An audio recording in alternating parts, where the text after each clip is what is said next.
Once upon a time, in Meryton, South England, lived the Bennet family, Mr. and Mrs. Bennet, and their 5 daughters, Jane, Elizabeth, Mary, Lydia, and Kitty.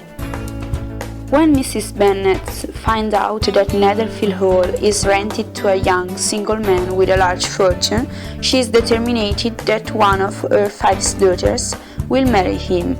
Soon they met Mr. Bingley at a ball, to which he comes with 2 sisters, his brother-in-law, and his friend, Mr. Darcy. At first, everyone admires Mr. Darcy, but soon his proud and friendly manner disgusts everyone. He also offends Elizabeth, who overhears him saying to Bingley that he will not dance with her, as she isn't handsome enough for him. Mr. Bingley's interest in Jane continues, and he invites her to Netherfield.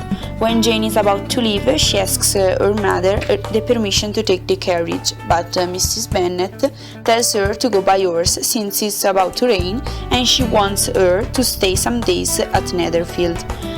Her plan goes well. Jane is caught by rain while riding, and she gets a violent cold. Because of her illness, she must stay at Netherfield for several days. Elizabeth goes to Netherfield too to look after her sister, and there she meets Mr. Darcy again, who continues to pay attention to her, although she thinks that Elizabeth's family connection are too low for him to fall in love with her. One day, during Mr. Collin's permanence, the sisters go to Meryton to see an officer called Mr. Denny. While talking with him and his friend Mr. Wickham, Mr. Darcy appears, and Elizabeth notices that both Wickham and Darcy have a strange reaction as they see each other. Later on, Elizabeth has the chance to talk with Mr. Wickham. He explains her how Mr. Darcy has stopped him from having a life in the church. Elizabeth is shocked by Mr. Darcy's behavior, so when he invites her to dance at Netherfield Ball, she makes an allusion to the great sufferance Mr. Darcy has caused to Wickham. In the meantime, Mrs. Bennet is extremely happy because she is absolutely sure that her first daughter Jane will soon be married with Mr. Bingley.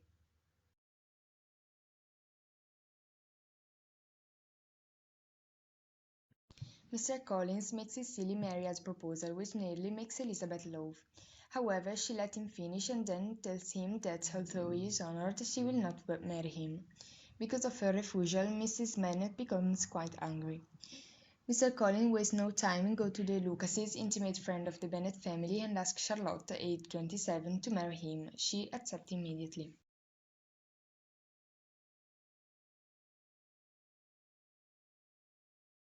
The following day, Jane receives a letter from Catherine Bingley saying that they are leaving Netherfield for London, where they will probably spend the entire winter. Elizabeth immediately understands that Miss Bingley is doing her best to keep her brother away from Jane. In March, Elizabeth and Charlotte's sister go to Kent. Mr. Collins keeps on talking enthusiastically about Lady Catherine de Bourgh, and will soon have the honor to visit her in Rosings. After a week, also Mr. Darcy comes to Rosings. Lady Catherine expects him to marry her daughter, but Darcy gives all his attention to Elizabeth. Later on, also, Mr. Darcy's cousin, Colonel Fitzwilliam, pays a visit, and during a conversation with him, Eliza discovered that it was really Mr. Darcy to separate Jane from Bingley. That evening, while Elizabeth is alone reading Jane's letters, Mr. Darcy comes into her room, and he incredibly asks her to marry him.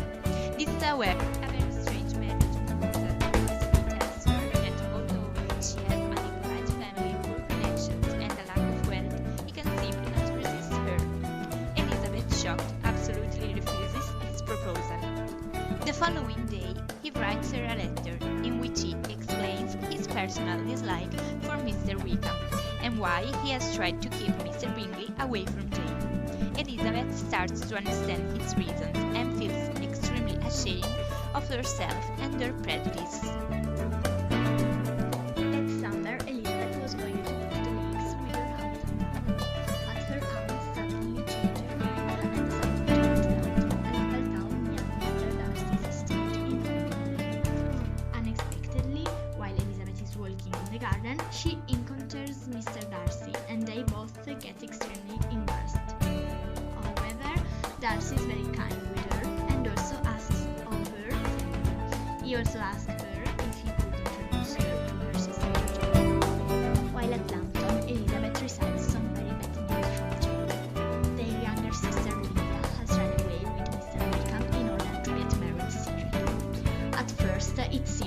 she has gone to Scotland, but then they discover that they've gone to London instead. Elizabeth hurries home and her family soon receives a letter from Uncle Gardiner saying that Mr. Wickham has no intention to marry Lydia, but he will if Mr. Bennet assures him of £1,000 upon his death and £100 a year while he is living. Mr. Bennet immediately realizes that no man would marry Lydia for just £100 a year, and Mr. Gardiner must have given him some money. Elizabeth receives a letter from her aunt to explain that Mr. Darcy felt that it was his fault that Mr. Wickham's real character had remained unknown. So, to make up for this, he himself gave the money to his enemy to make him get married with Lydia. For a brief moment, Elizabeth's heart tells her that Darcy has done that for her. Some days after, they hear that Mr. Bingley is coming back to Netherfield, and 3 days later, he pays a visit to Longbourn, together with his friend Mr. Darcy. It is still clear that Mr. Bingley loves Jane. Mr. Darcy is cold and serious instead. Finally, Bingley declares himself and asks Jane to marry him. A week later, Lady Catherine de Bourgh comes to Longbourn, willing to speak to Elizabeth. She tells her that she heard that she was about to marry Mr. Darcy. That was a problem, since the Patroness wanted him to marry her daughter. Elizabeth denies everything, but doesn't promise to never marry Mr. Darcy. A few days later, Mr. Darcy comes to Longbourn, and Elizabeth gets finally the chance to thank him for what he has done for her sister Lydia. He tells her that he really has done it just for her, and asks her to marry him again. Elizabeth accepts.